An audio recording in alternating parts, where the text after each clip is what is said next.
Babayatan na Kapuso, Vice Team Leader Timay sa Grupo TNPA, Diabra si Moko ti Otoridad. Iti detalye.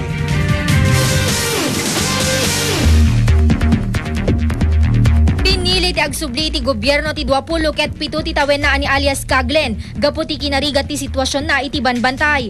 Agmay sa natawen manipod na recruit isuna a miyembro ti makanigid a grupo ti New People's Army wenno NPA.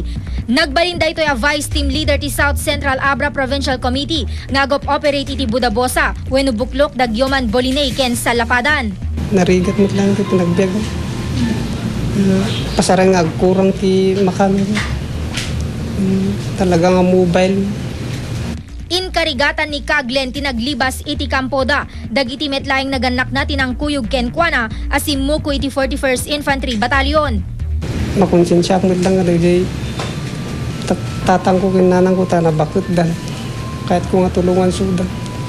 Kung adong mo lang di kakabagyak nga army, makonsensya mo lang. Inpresentar ni Lieutenant Colonel Danilo Domingo ni Kaglen iti provincial government. Mairaman to isuna kadagiti may kanti livelihood assistance tapno adda pangrugyan na ti baro abiyag. So nalpasmet lang ti custodial debriefing na. Tatakit agander ko isuna ti stress debriefing ken spiritual enlightenment. Bridget Mayor, Balita, Ilocano.